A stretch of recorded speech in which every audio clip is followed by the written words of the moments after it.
佢哋從醫院開走咗36萬蚊嘅針劑。依家我怕佢哋病情嘅一復發，我就冇有呢個女㗎啦，就咁樣啦。親情與利益嘅較量，佢哋會作出點樣嘅抉擇呢？每個月都會告他下多少次嗎？他同意嗎？我不同意。瘋狂開藥嘅背後，邊個先至係最大嘅受益者呢？醫保係醫監，專程喺醫院嚟監嘅喎，監控嘅喎，為咩你冇監？欲知詳情，敬請關注本期法案追蹤播出嘅《姐妹騙局》。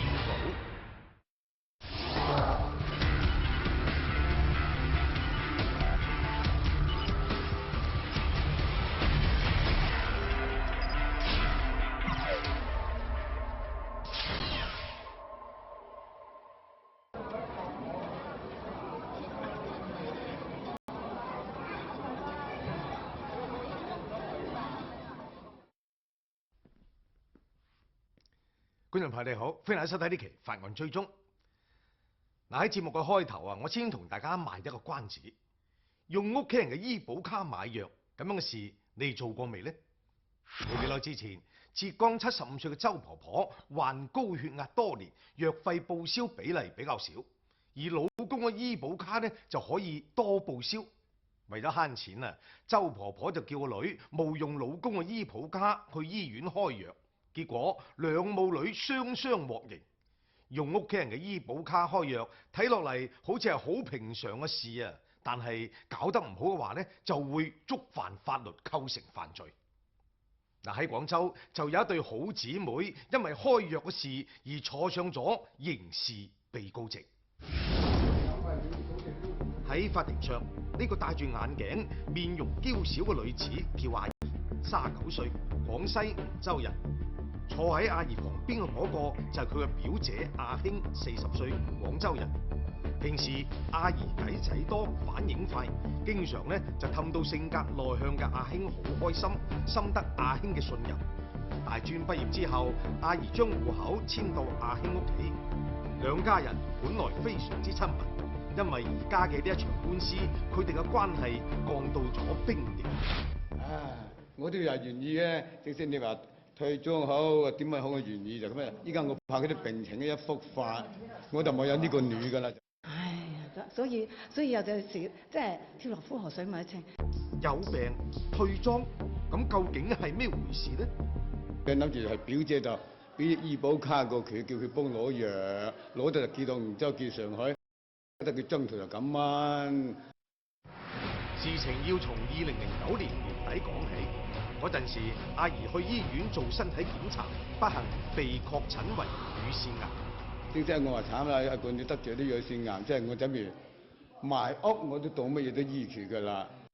為咗拉阿姨醫病啊，佢爸爸媽媽仲係傾其所有，安排佢去中山一院開刀做手術。由於阿姨術後需要定期返醫院做化療，阿興主動提出將阿姨帶返自己屋企，由佢照顧阿姨嘅起居飲食。當時住院的時候，你阿英住院時誰照顧的你？我表姐譚東新，還有我家人來廣州了，一直住在我表姐譚東新家裡，都是他們，還有我姑媽，他們也一直在照顧我。2013年5月，阿姨跟隨老公離開廣州去上海發展。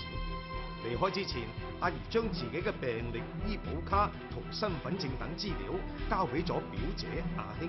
所有資料都交給譚東新，跟他說去哪裡開，怎麼開，怎樣去付費，在哪個窗口付費，叫他去幫我開。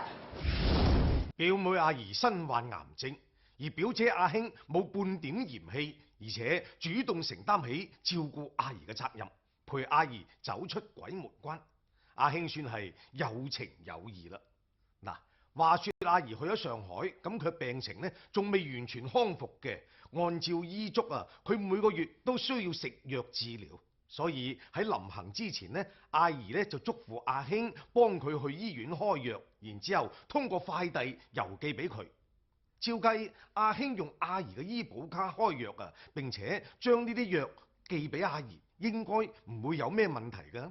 咁點解公訴人仲要指控佢哋共同犯罪呢？是同一天開還是每天去開？每天都去開，有時候一天可能會開1到2支。原來阿興去醫院開嘅係一種叫洛雷德嘅針劑，呢種藥係用嚟抑制女性嘅黃體酮分泌，由肚皮注射入體內，行內稱為肚皮針，對治療乳腺癌非常有效。那你知不知道这洛雷针是做什么用的？抗癌。除了抗癌以外，就說有沒有用藥的那些什麼，你有沒有詢問過他？公訴人指控，2013年5月到2014年3月期間，阿興利用阿姨因乳腺癌術後，遵醫囑需每28日使用一支洛雷德針劑進行化療嘅事實，超量開具洛雷德針劑211支。既然係28日先至能夠注射一支洛雷德針劑啊，咁點解喺短短嘅10個月時間裏邊，阿興就開咗211支咁多呢？平均的價格大概是800塊錢1支左右。然後你是在醫院給付會有400多、200多跟300多這個價格。自己給付大概我們純利潤是大概4萬多左右。阿興交代，因為表妹阿怡購買咗廣州醫保，可以享受門特待遇。以市場價1950蚊一支嘅洛雷德針劑為例，阿怡只需要自費10%，亦就係195蚊就可以購買啦。中間差價由市醫保統籌基金支付，因為門特報銷比例高，阿興睇到咗商機。那你這中間賣了多少次？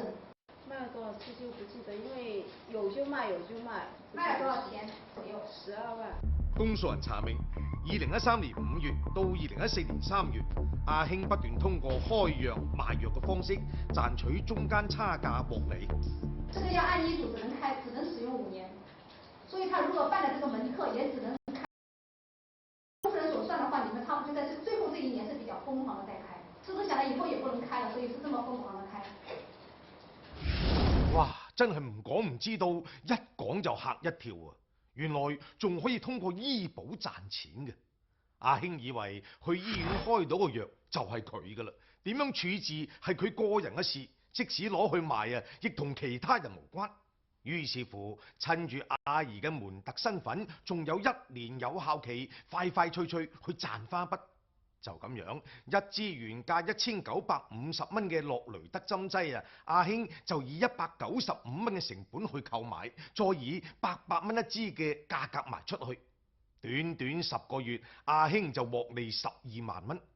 不過阿興冇諗到就係，佢每買一支洛雷德啊，市醫保統籌基金咧就損失1800蚊，211支總共係36萬蚊。咁令人疑惑嘅就係，原來老實內向嘅阿興點解會做出咁瘋狂嘅行為呢？佢嘅好妹妹阿怡又有冇份參與其中呢？喺法庭上，阿怡表示佢係被冤枉嘅，對阿興利用佢嘅醫保卡瘋狂開藥嘅事，佢一概不知。為什麼他在第1個月立馬開了5支？我根本上不知道他開了那麼多。你什麼時候知道開始他在多開在賣？我是到今年的3月份還是4月份，他說醫院沒收了我的卡，我的所有資料，他說多開了藥。阿怡解釋話喺離開廣州去上海之前，佢有教過阿興點樣開藥，並且交代阿興要按照醫囑開藥。說這個月這種針是每個月開1支的。不過你有空你就去每個月幫我開多1支，就免得他跑來跑去，只是叫他每個月去開1到2支。睇到阿怡擘大眼講大話，阿興嘅情緒開始激動起嚟啦。當時是因為分了很多次給他，然後我大概算了一下，應該是有4萬多給了他。但是現在張阿姨說你只給過他1次是轉賬，1次是還信用卡，很多就是給現金7000多，很多都是給現金的。阿興話：從揾醫生開藥到聯繫買家，一路都係阿姨喺電話嗰度指揮嘅，佢只係負責實施。而家出咗事啦，阿姨就將責任推得一乾二淨。他在13年5月份離開廣州之前，就帶我去醫院，詳細的告訴我怎麼去開藥，怎麼去拿藥，怎麼找醫生開，然後把收藥的聯繫電話給我。對阿興嘅講法，阿姨全盤否認。我不同意。你不同意是吧？你有制止嗎？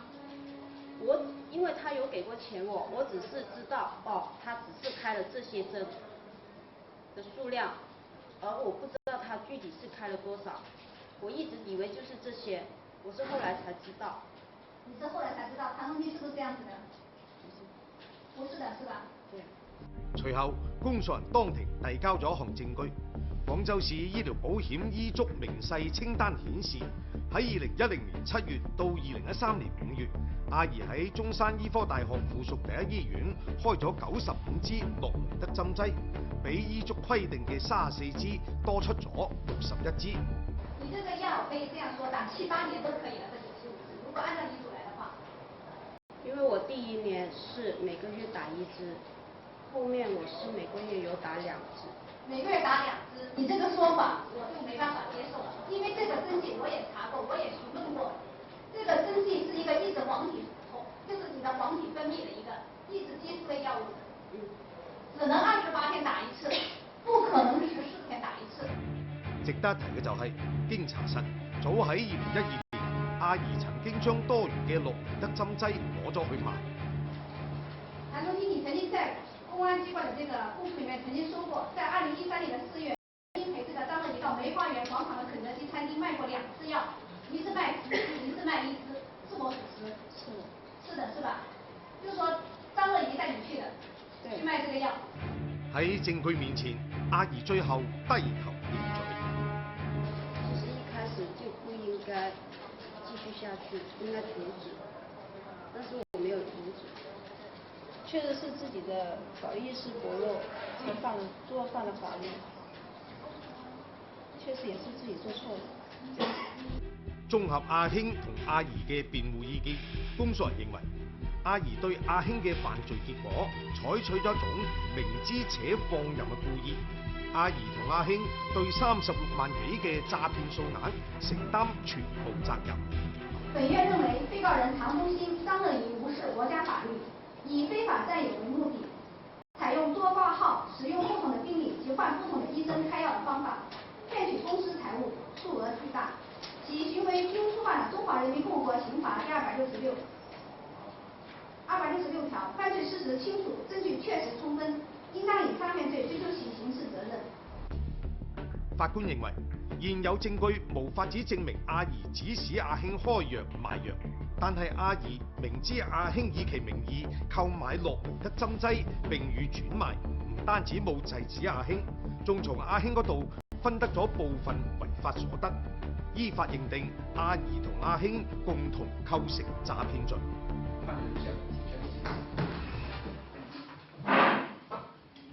一、被告人唐東興犯詐騙罪，判處有期徒刑3年9個月，並處罰金5萬元。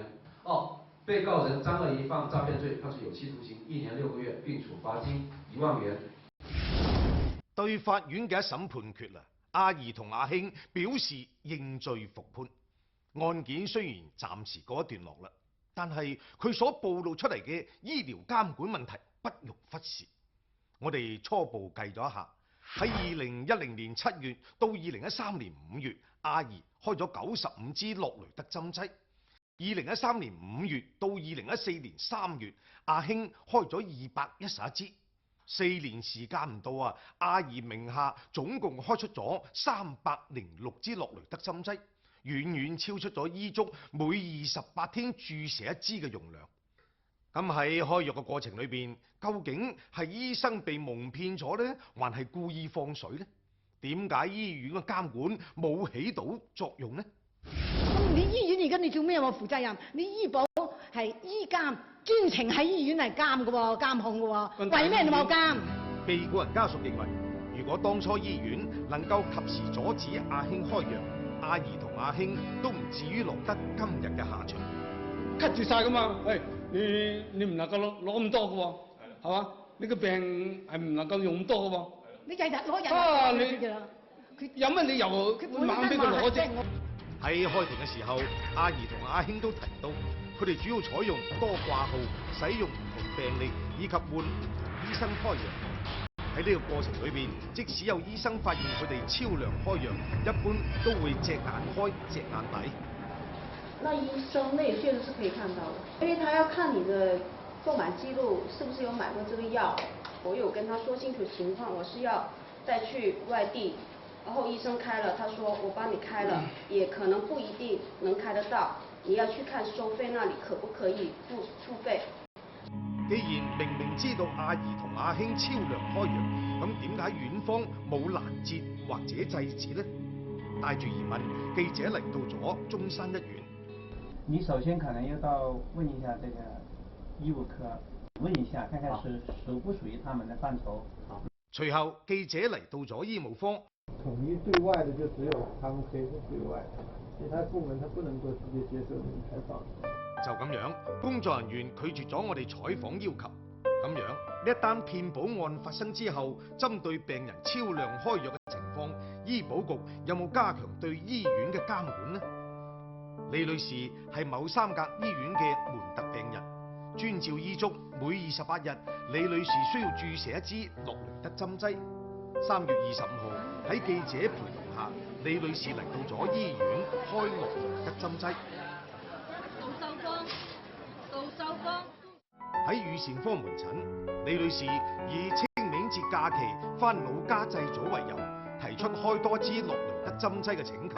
清明唔得閒啊，或者屋企有咩事想開多支得唔得？唔俾，而家都唔俾，全部都唔俾。以前就可以啊。以前係唔相隔大概10零日度都可以開一針。主治醫生唔俾多開藥，李女士就好似往時一樣，另外掛咗一個中醫門診嘅號，講明來意之後，呢個醫生同樣拒絕咗李女士嘅請求。即係以後我落嚟得，我只可以喺乳腺科開，就呢啲科都開唔到啦。其實呢個規定係幾時開始？因為我之前上咗電話。李女士話俾記者知，往時醫院呢係允許病人多開藥嘅，不過從今年開始，醫院嘅管理就嚴格咗好多啦。好嚴格，所有都好嚴格。開唔到，要有夠時間先開得到，佢都唔開俾你，只可以。佢點知你開唔到咧？佢有記錄㗎，佢你每開一次，佢拉翻你自己病人嘅名，佢都會有記錄。即係全部聯絡啦。係，所有都有記錄。就佢一查到晒，開唔到。係開唔到。針對阿姨同阿興騙保一案啊，廣州市醫保局方面回應，佢哋已經加強咗對門特嘅監管，堵住漏洞。類似嘅多次掛號、多開藥嘅做法已經行通啦。醫保局能夠亡羊補牢，仲唔算晚。不過要真正打擊各類騙取醫療保險基金嘅違規行為啊，我諗關鍵仲係要改變策略。以往騙保案發生咗，被推上法庭嘅往往係個人，對醫療機構嘅處理鮮有聽聞。其實只要將醫療機構管好咗，個人亦就冇機會冒用醫保卡騙保。因此查處應該要重機構輕個人。醫療機構參與醫保基金套現或冒用，其涉及嘅資金更多。因此查處理應揸住呢一個大頭。其次就係要加強普法，令到居心不良嘅人有所畏懼，打消騙保嘅念頭。好啦，觀眾朋友，呢期飯追蹤就到呢度結束啦，多謝大家收睇，下期同一時間我哋不見不散，再見。有着數有着數，花生油有買有送。跟我推銷了一次說，78塊一瓶就有優惠，再送一瓶小的芝麻油。卡喺身上，卡上嘅錢不翼而飛。同一天分2500來刷，把它刷完的。究竟貓膩出喺邊度呢？快按追蹤揾嚟技術高手，為你揭秘隱藏喺碌卡機裏頭嘅罪惡。